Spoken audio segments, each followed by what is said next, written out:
Streptococci. Streptococci काफ़ी important topic है अपनी यूनिवर्सिटी एग्ज़ाम के लिए।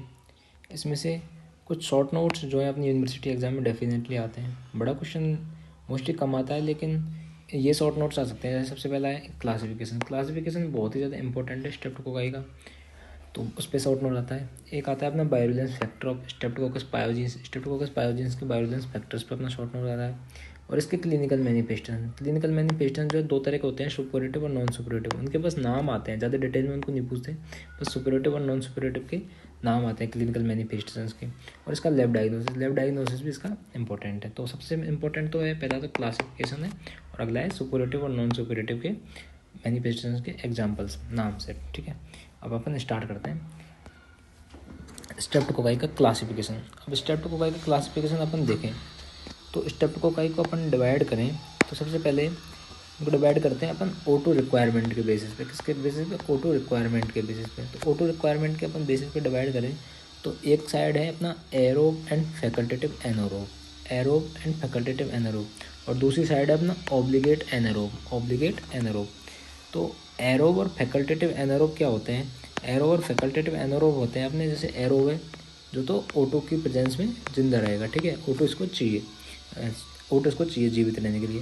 और फैकल्टेटिव एनारोब क्या है कि ये ऑटो हो या मत हो ये रह सकते हैं, ये सर्वाइव कर सकते हैं। ऑटो हो या मत हो ये सर्वाइव कर सकते हैं, मतलब कि ऑटो को इनटेक कर रहे हैं वो तो आएंगे एरोब एंड फैकल्टेटिव एनारोब में लेफ्ट साइड में। ठीक है, इधर अब जो ऑब्लिगेट एनारोब है, ऑब्लिगेट एनारोब का मतलब है आपने कि ये ऑटो यदि प्रेजेंट हुई तो ये जिंदा नहीं रहेगा। ठीक है, तो इसके लिए ऑटो नहीं चाहिए अपन को, ऑब्लिगेट एनारोब का मतलब। ठीक है, इसमें आता है अपना पेप्टो स्ट्रेप्टोकोकाई। क्या आता है इसमें? अपना पेप्टो स्ट्रेप्टोकोकाई इसमें अपना आता है। ठीक है, तो क्या था?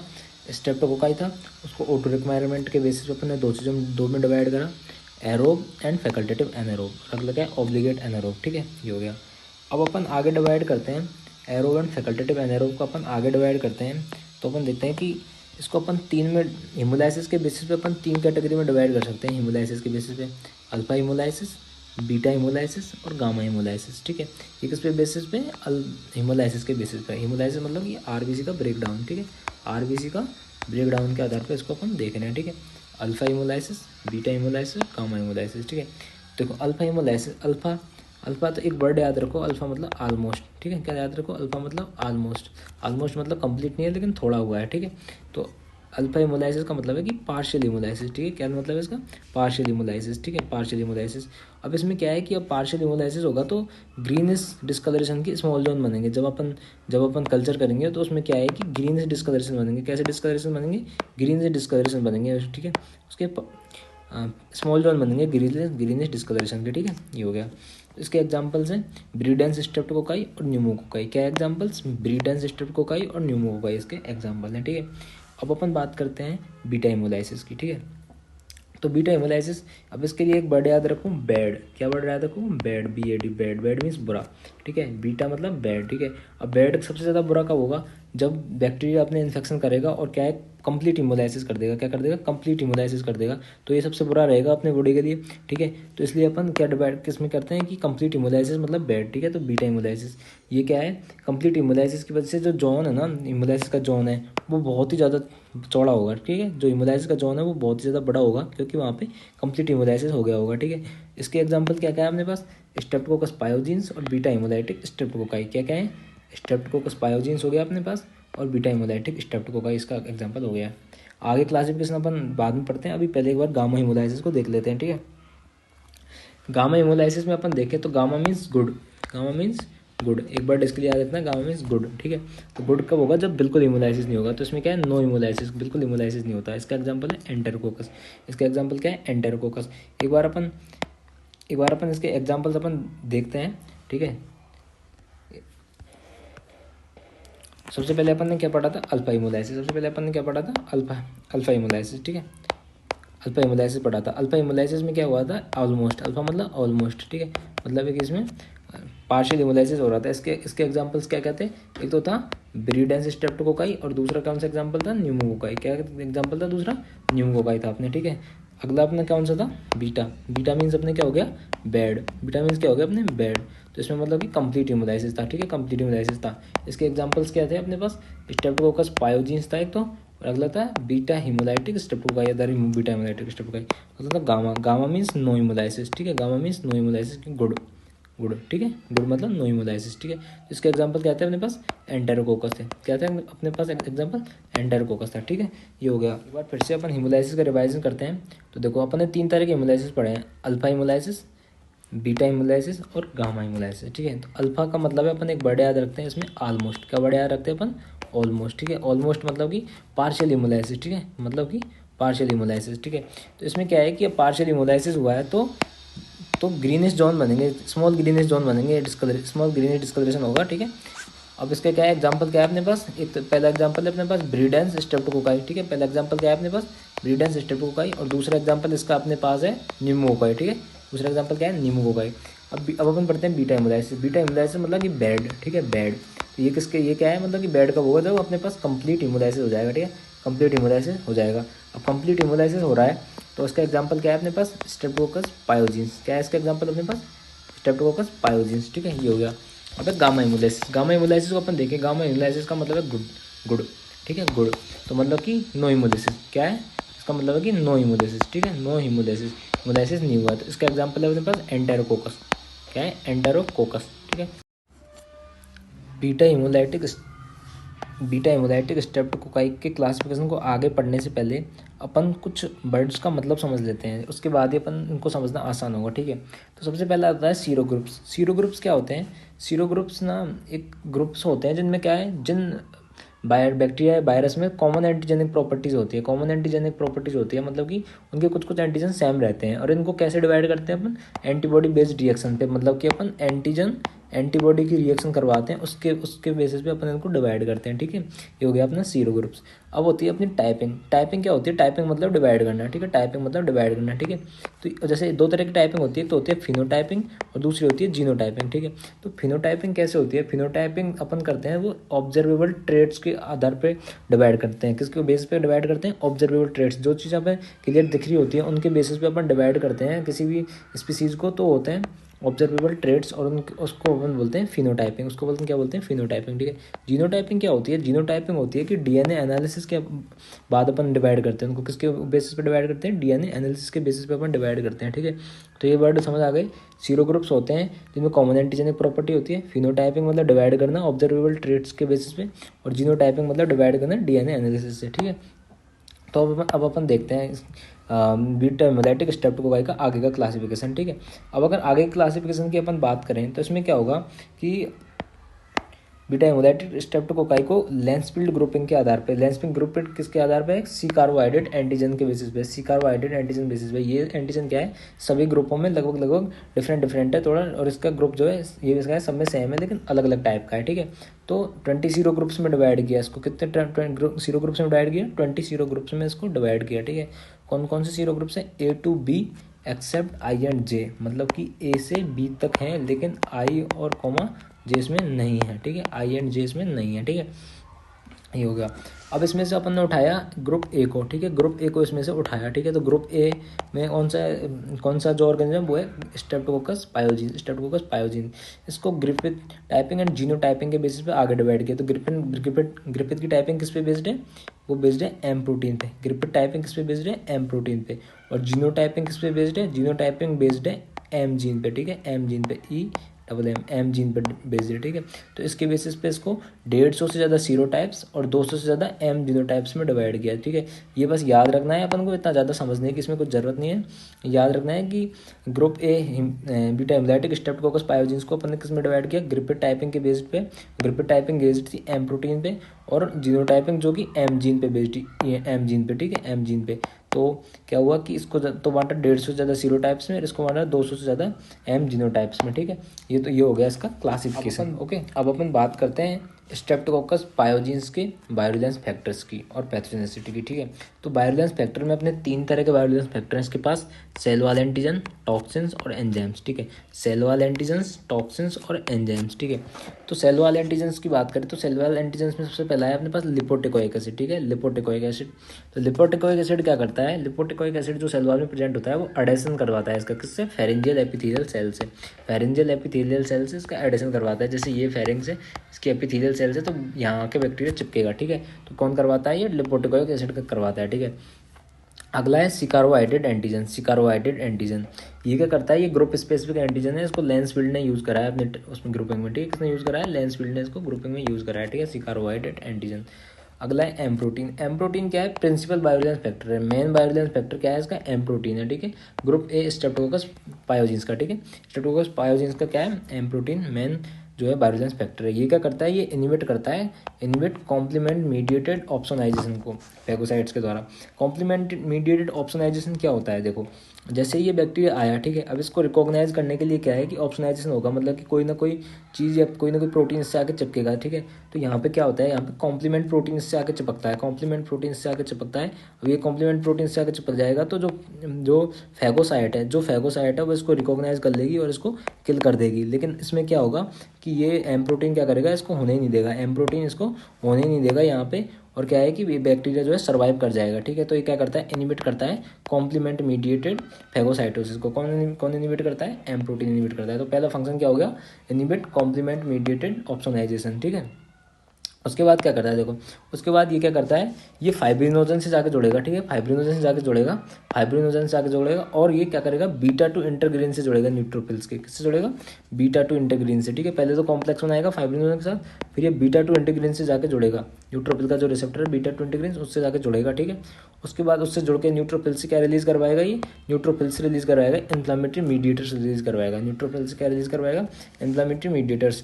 फिर इससे क्या होगा, इससे वैस्कुलर लीकेज होगा, मतलब कि वैस्कुलर लीकेज मतलब कैपिलरीज में से लीकेज होगा, ठीक है। जिससे क्या होगा, स्ट्रेप्टोकोकल टॉक्सिक शॉक सिंड्रोम हो जाएगा, ठीक है। इससे क्या हो जाएगा, टॉक्सिक शॉक सिंड्रोम हो जाएगा, जो अपन पहले पढ़ चुके हैं। और ये वैस्कुलर लीकेज वाला पार्ट भी अपने पैथोलॉजी में आपने पढ़ा होगा कि वैस्कुलर लीकेज होता है, कैपिलरी से लीकेज होता है, ठीक है। उसमें क्या है कि स्ट्रेप्टोकोकल टॉक्सिक शॉक सिंड्रोम हो जाएगा उससे, ठीक है। उसके बाद कुछ एम प्रोटीन क्या होते हैं, कुछ एम प्रोटीन जो है क्रॉस रिएक्टिव होते हैं नेचर में, ठीक है, जो पैथोजेनेसिस करवाते हैं रूमेटिक फीवर की। आप पैथोलॉजी में पढ़ोगे और ये आपने पहले भी पढ़ा होगा कि रूमेटिक फीवर की पैथोलॉजी कैसे होती है, ठीक है। यहाँ पर डिस्कस नहीं करेंगे। तो समझ में आ गया एम प्रोटीन के क्या क्या फंक्शन थे। एम प्रोटीन का सबसे पहले फंक्शन था कि ये प्रिंसिपल बायोलेंस फैक्टर पहला तो मैन तो, ठीक है। ये फंक्शन नहीं, इसकी क्वालिटी है कि प्रिंसिपल बायोलेंस फैक्टर है। ये क्या करता है, इनिबिट करता है कॉम्प्लीमेंट मीडिएटेड ऑप्सोनाइजेशन को, इनिबिट करता है कॉम्प्लीमेंट मीडिएटेड ऑप्सोनाइजेशन को। दूसरा है इसका, ये फाइब्रिनोजन के साथ कॉम्प्लेक्स बनाता है, फिर न्यूट्रोफिल से जाके जुड़ता है बीटा टू इंटरग्रीन से, फिर ये इन्फ्लामेटरी मीडिएटर्स को रिलीज करवाता है। इससे क्या हो जाता है, टॉक्सिक शॉक सिंड्रोम हो जाता है वैस्कुलर लीकेज के बाद में, ठीक है। ये क्रॉस रिएक्टिव होता है, जिससे रूमेटिक फीवर की पैथोलॉजी होती है, ठीक है, मतलब रूमेटिक फीवर इससे होता है, ठीक है। ये आ गया। अगला है अपने पास other cell wall proteins. Other cell wall proteins में आते हैं अपने पास fimbriae and F factor. Fimbriae और एफ फैक्टर आते हैं जो किसमें हेल्प करते हैं, एडेशन में हेल्प करते हैं। क्या, फिम्बरी और एफ फैक्टर किसमें हेल्प करते हैं, एडेशन में हेल्प करते हैं, ठीक है। और एक कैप्सूल, कैप्सूल जो है कुछ ही स्पीसीज में प्रेजेंट होता है, present only in some species, ठीक है। ये क्या है, ये जो जिनमें कि कैप्सूल प्रेजेंट होगा ना, ये क्या बनाते हैं, म्यूकोइड कॉलोनीज बनाते हैं। क्या बनाते हैं, म्यूकोइड कॉलोनीज बनाते हैं। क्यों बनाते हैं, क्योंकि जो जैसे मान लो ये बैक्टीरिया है, ठीक है, इसके चारों तरफ कैप्सूल है, तो ये चिपका के रखता है, ठीक है, चिपका के रखता है। लेकिन ये कुछ ही स्ट्रेंथ में पाया जाता है, ठीक है, चिपका के रखता है। तो क्या बना देते हैं, ये म्यूकोइड कॉलोनीज बना देते हैं, ठीक है। क्या बना देते हैं, ये म्यूकोइड कॉलोनीज बना लेते हैं, ठीक है। ये म्यूकोइड कॉलोनीज बना लेते हैं अपने, ठीक है। ये क्या होता है, एंटी फैगोसाइटिक होता है, मतलब ये फैगोसाइटोसिस को इनिबिट करता है। किसको इनिबिट करता है, ये फैगोसाइटोसिस को इनिबिट करता है, ठीक है। लेकिन एंटीजेनिक नहीं होता, मतलब कि एंटीजेनिक नहीं होता, मतलब कि ये क्या है, क्या बोलते हैं उसको, इम्यून सिस्टम को एक्टिवेट नहीं करवा पाएगा, इम्यून सिस्टम को एक्टिवेट नहीं करवा पाएगा, बॉडी का इम्यून सिस्टम एक्टिवेट नहीं होगा इसकी वजह से। किसकी वजह से, कैप्सूल की वजह से इम्यून सिस्टम एक्टिवेट नहीं होगा, एंटीजेनिक नहीं होता, ठीक है। इसका मतलब अपन इसको वैक्सीन में भी यूज़ नहीं कर सकते, वैक्सीन में भी यूज़ नहीं कर सकते, आपने पहले पढ़ा होगा ये सब, ठीक है। वैक्सीन में यूज़ नहीं कर सकते, ठीक है। ये क्या करता है, ये बैक्टीरिया को कॉलोनाइज मतलब फेरेंक्स के अंदर कॉलोनाइज होने में हेल्प करता है, मतलब बैक्टीरिया की कॉलोनी बनाने में हेल्प करता है। किससे बाइंड करते हैं, CD44 जो रिसेप्टर है फेरेंक्स के एपिथेलियल सेल्स पे पाया जाता है, CD44 रिसेप्टर, ठीक है। उससे बाइंड करके ये फेरेंक्स में कॉलोनाइज होने में बैक्टीरिया को हेल्प करता है, ठीक है। अब बात करते हैं टॉक्सिन्स की। तो टॉक्सिन्स जिस बैक्टीरिया में पाए जाते हैं, तो पहला टॉक्सिन है अपने पास हीमोलाइसिन। पहला टॉक्सिन क्या है, हीमोलाइसिन, ठीक है। हीमोलाइसिन है। हीमोलाइसिन क्या है, दो टाइप का होता है, स्ट्रेप्टोलाइसिन O SLO और स्ट्रेप्टोलाइसिन S। कितने टाइप का होता है हीमोलाइसिन, दो तरह का, स्ट्रेप्टोलाइसिन O और स्ट्रेप्टोलाइसिन S, ठीक है, दो तरह का होता है, ठीक है। तो स्टेबलाइजेशन O जो है ऑक्सीजन लेवल होता है, इसलिए इसको अपन स्टेबलाइजेशन O बोलते हैं। ऑक्सीजन लेवल होता है मतलब कि O2 की प्रेजेंस में ये टूट जाएगा, ठीक है, O2 की प्रेजेंस में टूट जाएगा, ठीक है। जबकि स्टेबलाइजेशन S जो है ऑक्सीजन स्टेबल होता है, ठीक है, S का मतलब स्टेबल होता है, ठीक है, S मतलब स्टेबल होता है, ठीक है, ऑक्सीजन स्टेबल होता है, ये नहीं टूटता, ठीक है। अब है स्टेबलाइजेशन O जो है स्ट्रांगली एंटीजेनिक होता है, स्ट्रांगली एंटीजेनिक होता है मतलब कि इस ये जो है ये इसके अगेंस्ट एंटीबॉडी तुरंत ही बन जाएगी, मतलब इम्यून सिस्टम तुरंत ही एक्टिवेट हो जाएगा और एंटीबॉडी बना देगा इसके अगेंस्ट, ठीक है। ये एंटीजेनिक नहीं होता, मतलब इसके लिए इम्यून सिस्टम एक्टिवेट नहीं होता अपना, ठीक है। क्या नहीं होता? एक्टिवेट, इम्यून सिस्टम इसके लिए एक्टिवेट नहीं होता, ठीक है। अगर किसी बॉडी में, अगर किसी मतलब पर्सन में एंटी स्ट्रेप्टोलाइसिन एंटीबॉडी बढ़ी हुई है, एंटी स्ट्रेप्टोलाइसिन एंटीबॉडी बढ़ी हुई है, मतलब ये स्टैंडर्ड मार्कर है इन्फेक्शन का। किसका मार्कर है? इन्फेक्शन का स्टैंडर्ड मार्कर है, ठीक है। ये एंटीबॉडी बढ़ी हुई है, एंटी स्ट्रेप्टोलाइसिन एंटीबॉडी, तो मतलब कि उसके इन्फेक्शन हो रखा है, ठीक है। लेकिन कुछ बीमारियों में नहीं बढ़ता, जैसे ग्लोमेरुलनेफ्राइटिस और पायोडर्मा, इनमें एएसओ टाइटर मतलब एंटी स्ट्रेप्टोलाइसिन एंटीबॉडी, मतलब एंटी स्ट्रेप्टोलाइसिन एंटीबॉडी जो है लो होती है, ठीक है। कौन कौन से इन्फेक्शन में? ग्लोमेरुलनेफ्राइटिस और पायोडर्मा में सॉरी, ठीक है। तो अपन ने क्या पढ़ा? स्ट्रेप्टोलाइसिन ओ में अपन ने पढ़ा कि ये ऑक्सीजन जो है ऑक्सीजन की प्रेजेंस में टूट जाएंगे, O2 लेवल है, ठीक है। और ये क्या है? स्ट्रॉन्ग एंटीजेनिक है, क्या है? स्ट्रॉन्ग एंटीजेनिक है, ठीक है, स्ट्रॉन्ग एंटीजेनिक है। और जो एंटी स्टेप्टोलाइसिन O एंटीबॉडी है, जो क्या है? स्टैंडर्ड मार्कर है, मतलब कि इन्फेक्शन की प्रेजेंस बताती है, ठीक है। जबकि स्टेप्टोलाइसिन एस जो है इसके लिए जो एंटीबॉडी बनेगी वो सीरोलॉजिकल डायग्नोसिस में अपना कोई काम नहीं आएगी, क्योंकि एंटीजेनिक नहीं है, इसके अगेंस्ट कोई एंटीबॉडी बनेगी ही नहीं, ठीक है। ये हो गया अपना, रिलीज कर देते हैं। अगला टॉक्सिन अपना स्ट्रेप्टोकोकल पायोजेनिक टॉक्सिन, SPE। कौन सा टॉक्सिन अगला? SPE, स्ट्रेप्टोकोकल पायोजेनिक एक्सोटॉक्सिन, ठीक है। ये क्या करता है? ये फीवर इंड्यूस करता है, फीवर करवाता है और काफ़ी चीज़ करवाता है, जैसे स्कारलेट फीवर, नेक्रोटाइजिंग फैसिलिटीज और नोरोक्सिक सिंड्रोम। स्कारलेट फीवर अपना क्या होता है? स्कारलेट फीवर अपना इन्फेक्शन होता है रेस्पिरेटरी ट्रैक्ट का, जिसमें क्या अपनी स्ट्रॉबेरी जैसी टंग हो जाती है। कैसी टंग हो जाती है? स्ट्रॉबेरी टंग हो जाती है, ठीक है, स्ट्रॉबेरी टंग हो जाती है उसमें, ठीक है। नेक्रोटाइजिंग फैसाइटिस क्या है? नेक्रोटाइजिंग फैसाइटिस एक तरह से नेक्रोसिस है सुपरफिशियल टिश्यू का, ठीक है। और सुपरफिशियल टिश्यू का, फेशिया का इनका ये नेक्रोसिस होता है, ठीक है। टॉक्सिक शॉक सिंड्रोम अपन पढ़ ही चुके हैं डिटेल में, ठीक है। 3 चीज़ें करवाता है: स्कारलेट फीवर, नेक्रोटाइजिंग फैसाइटिस और टॉक्सिक शॉक सिंड्रोम, ठीक है। टॉक्सिक शॉक सिंड्रोम 3 चीज़ें करवाता है, ठीक है। ये हो गया। इसके सब टाइप्स होते हैं SPE A, B and C। SPE A, B, C 3 सब टाइप होते हैं इसके, ठीक है। SPE A जो है वो करवाता है अपना टॉक्सिक शॉक सिंड्रोम। कौन सा करवाता है toxic shock syndrome? SPE A अपना टॉक्सिक शॉक सिंड्रोम करवाता है, ठीक है। ये हो गया। अब अपन अगला पढ़ते हैं एंजाइम्स, ठीक है। एंजाइम्स क्या क्या हो गए? पहला तो अपना हो गया सेल वॉल एंटीजन, दूसरा हो गया अपना टॉक्सिन्स, तीसरा हो गया अपना एंजाइम्स, ठीक है। क्या हो गया? सेल वॉल एंटीजन हो गए अपने, अगला हो गया अपना टॉक्सिन्स हो गए अपने, ठीक है। अब हम बढ़ते हैं एंजाइम्स, ठीक है। एंजाइम्स एंजाइम्स में पहला एंजाइम है स्ट्रेप्टोकाइनेज एंजाइम, ठीक है। स्ट्रेप्टोकाइनेज को अपन फाइब्रिनोलाइसिन भी बोलते हैं, ये फाइब्रिन का ब्रेक डाउन करवाता है, ठीक है। अभी क्या करेगा? प्लाज्मिनोजन को प्लाज्मिन में कन्वर्ट कर देगा। प्लाज्मिन क्या करेगा? प्लाज्मिन फाइब्रिन का ब्रेक डाउन कर देगा, ठीक है। फाइब्रिन बैरियर का ब्रेक डाउन कर देगा, जिससे इन्फेक्शन का स्प्रेड हो जाएगा। जैसे अपन ने पढ़ा था, जैसे कि ये बैक्टीरिया है मान लो, ठीक है। इसके चारों तरफ जो है फाइब्रिन का ये प्लग बना हुआ है, ठीक है। तो इसका ब्रेक डाउन कर देगा, ठीक है। इसका ब्रेक डाउन कर देगा तो इस इन्फेक्शन का स्प्रेड हो जाएगा, ठीक है। अब इसका थेरेप्यूटिक यूजेस देखो। थेरेप्यूटिक यूज क्या है? इसका मायोकार्डियल इन्फेक्शन में यूज़ कर सकते हैं, जिसमें क्या फाइब्रिन का क्लॉट बनता है ना आर्टरी में, तो उसमें क्या है कि अपन इसको यूज़ कर सकते हैं, क्योंकि ये फाइब्रिन का ब्रेक डाउन कर देगा, ठीक है। कौन कर देगा? फाइब्रिन का ब्रेक डाउन। स्ट्रेप्टोकाइनेज जो है फाइब्रिन का ब्रेक डाउन कर देगा, ठीक है। इसमें अपन इसको यूज कर सकते हैं। तो स्ट्रेप्टोकाइनेज अपना हो गया। अगला है स्ट्रेप्टोडोर्नेज। स्ट्रेप्टोडोर्नेज क्या है? डीएनएज है, ये डीएनए का ब्रेक डाउन करता है, ठीक है। अभी डीएनए का ब्रेक डाउन करेगा मतलब कि लिक्विफाई कर देगा पस को। किसको लिक्विफाई कर देगा? पस को। पस किससे बनती है? पस बनती है जिन भी सेल्स का नेक्रोसिस हुआ है ना, उनके न्यूक्लियस से क्या बनती है? पस बनती है, ठीक है। उनके न्यूक्लियस से अपना पस बनती है, ठीक है। अब इसका थेरेप्यूटिक यूजेस क्या है? थेरेप्यूटिक यूजेस का एम्पाइमा में। एम्पाइमा क्या होती है? एम्पाइमा एक डिजीज होती है, इसमें जो प्लूरल कैविटी है, जो लंग्स के बीच की जो प्लूरल कैविटी है ना, उनमें पस भर जाती है। उनमें क्या भर जाती है? उनमें पस भर जाती है। जैसे मान लो ये लंग्स के चारों तरफ प्लूरल कैविटी है, तो इसमें पस भर जाती है, ठीक है। तो पस को लिक्विफाई करने के लिए अपन इसको यूज़ कर सकते हैं, स्ट्रेप्टोडोर्नेज को, मतलब कि डीएनएज एंजाइम, एक तरह का डीएनएज है, ठीक है। ये क्या करता है? ये पस को लिक्विफाई करता है, ठीक है। इसके सब टाइप्स होते हैं, सब types DNases A B C D, DNases A B C D, ठीक है। तो एंटी डीएनएज बी एंटीबॉडी मतलब कि डीएनएज बी जो स्ट्रेप्टोडोनेज बी जो एंजाइम है, इसके अगेंस्ट जो एंटीबॉडी बनेगी उसको अपन इन्फेक्शन के डायग्नोसिस में यूज़ कर सकते हैं, इन्फेक्शन के डायग्नोसिस में यूज़ कर सकते हैं, किसमें सॉरी एक्यूट ग्लोमेरुलर नेफ्राइटिस में अपन उसको उसके डायग्नोसिस में यूज़ कर सकते हैं। किसमें यूज़ कर सकते हैं अपन? एक्यूट ग्लोमेरुलर नेफ्राइटिस में अपन उसको यूज़ कर सकते हैं, ठीक है। तो देखते हैं अपन ने अब तक क्या पढ़ा है। अपन ने अब तक यहाँ पे पढ़ा है कि यहाँ पे 2 एंजाइम्स थे, ठीक है। कौन कौन से एंजाइम्स थे? पहला था स्ट्रेप्टोकाइनेज एंजाइम, स्ट्रेप्टोकाइनेज एंजाइम, या फिर फाइब्रिनोलाइसिन एंजाइम भी अपन इसको बोलते हैं। इसको क्या बोलते हैं? फाइब्रिनोलाइसिन एंजाइम भी अपन इसको बोलते हैं, ठीक है।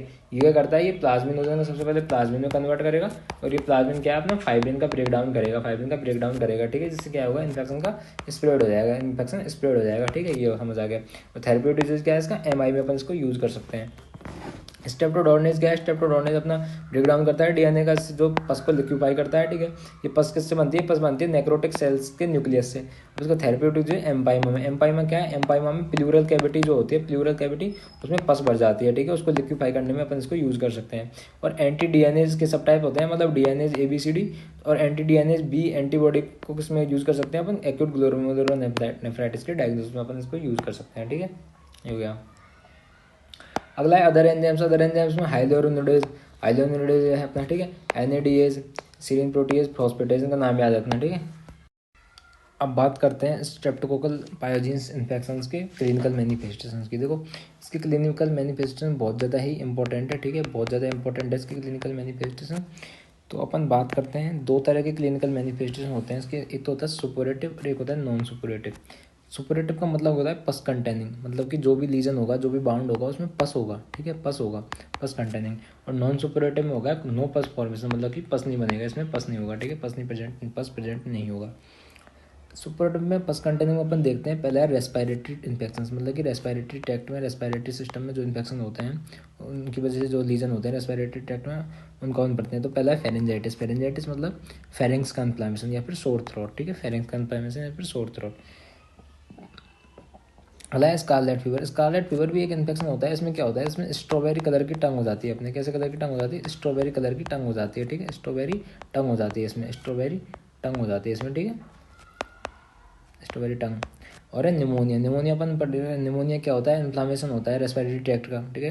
टर्मिनल ब्रोंक्यूल से आगे इन्फ्लामेशन होता है रेस्पिरेटरी ट्रैक्ट का, ठीक है। रेस्पिरेटरी ट्रैक्ट का इन्फ्लामेशन।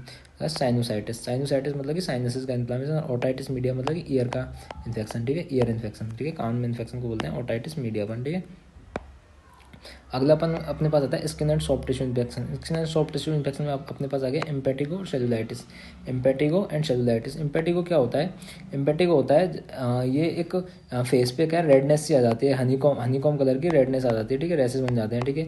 और सेलुलाइटिस क्या है? सेलुलाइटिस है अपने डीप टिश्यू और फेशिया का नेक्रोसिस वगैरह इन्फेक्शन वगैरह होता है, ठीक है। उसको बोलते हैं सेलुलाइटिस डीप टिश्यू में, ठीक है।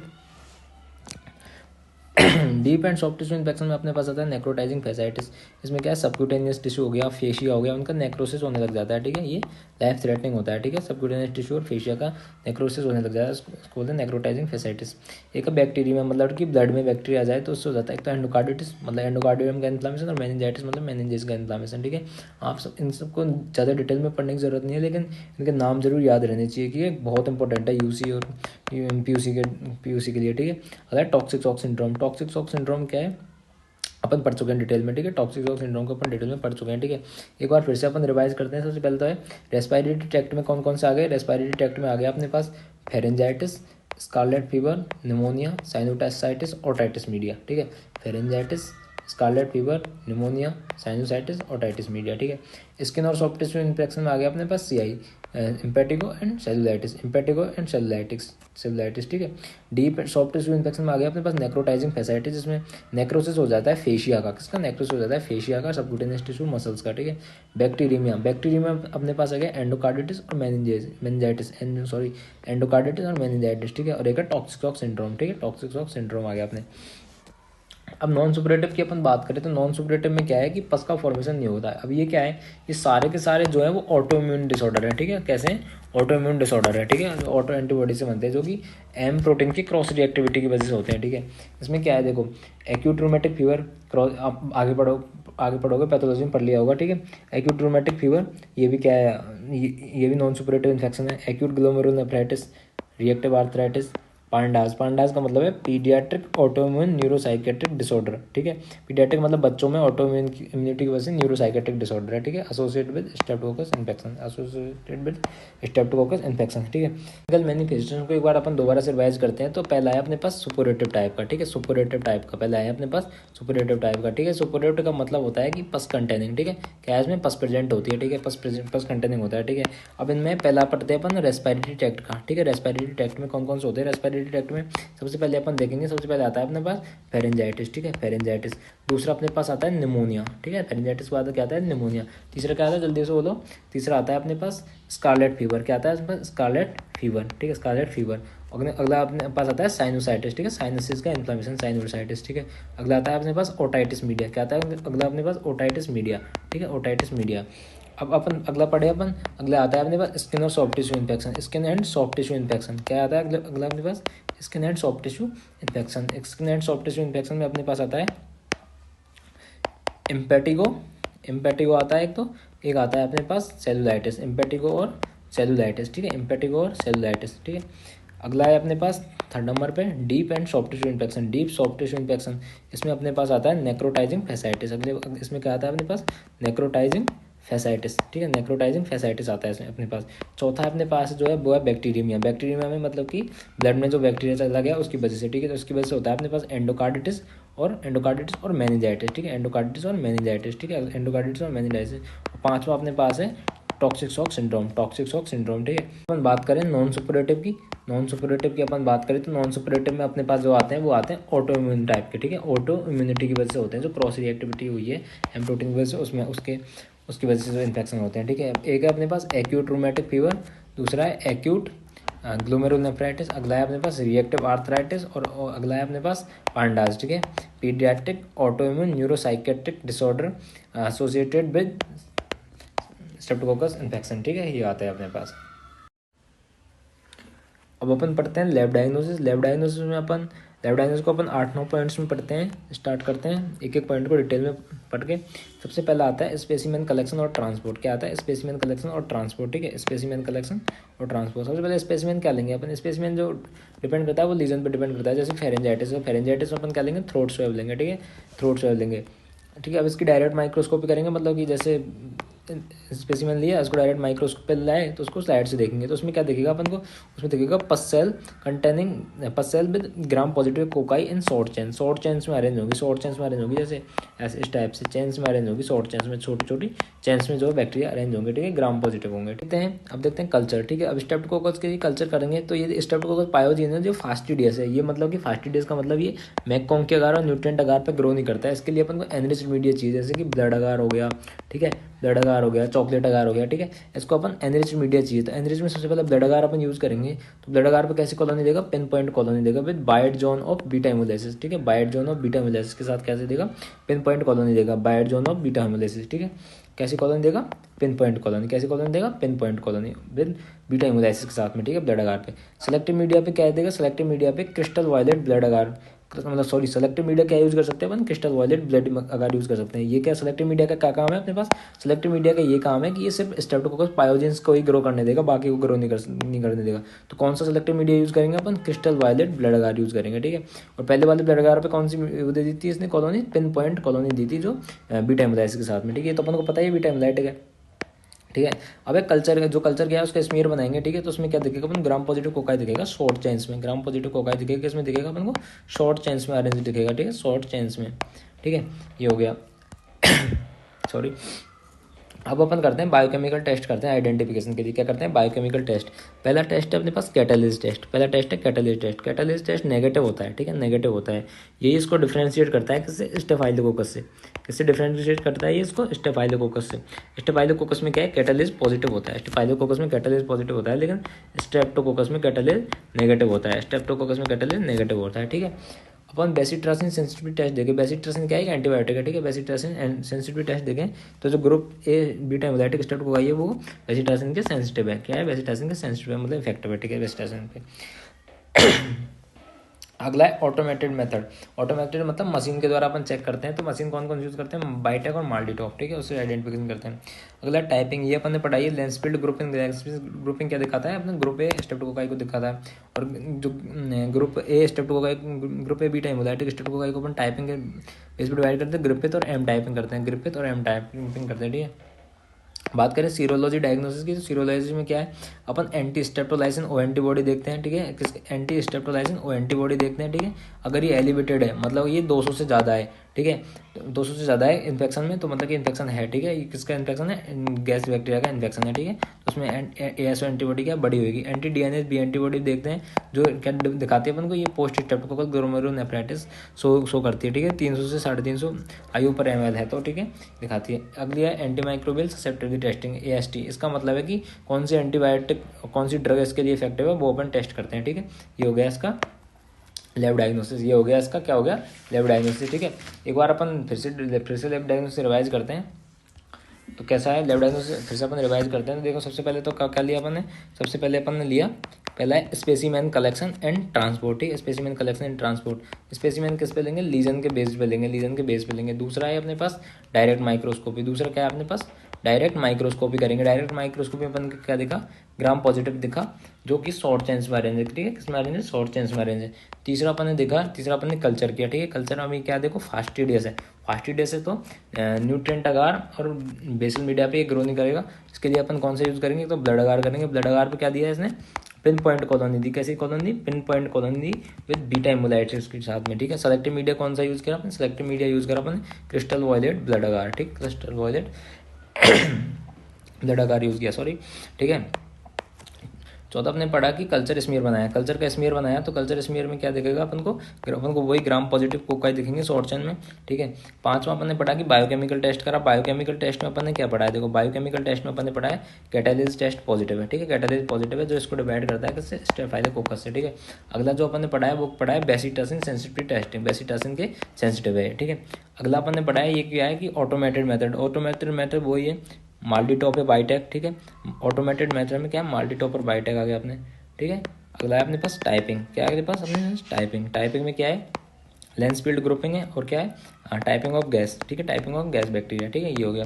अगला अपने पास है 8th पॉइंट अपने पास सीरोलॉजी, क्या है अपने पास, सीरोलॉजिकल डायग्नोसिस। सीरोलॉजिकल डायग्नोसिस में क्या पढ़ा है अपने, एक तो ASO एंटीबॉडी देखिए, और क्या देखिए ASO एंटीबॉडी के अलावा एंटी डीएनएज एंटीबॉडी, ठीक है, एंटी डीएनएज एंटीबॉडी, ये दोनों को अपन पेशेंट सीरम में डायग्नोज करेंगे, ठीक है, ASO antibody and anti DNAs antibody. और लास्ट पॉइंट क्या पढ़ा था मैंने, एंटी माइक्रोबियल ससेप्टिबिलिटी टेस्टिंग, ठीक है, ये हो गया।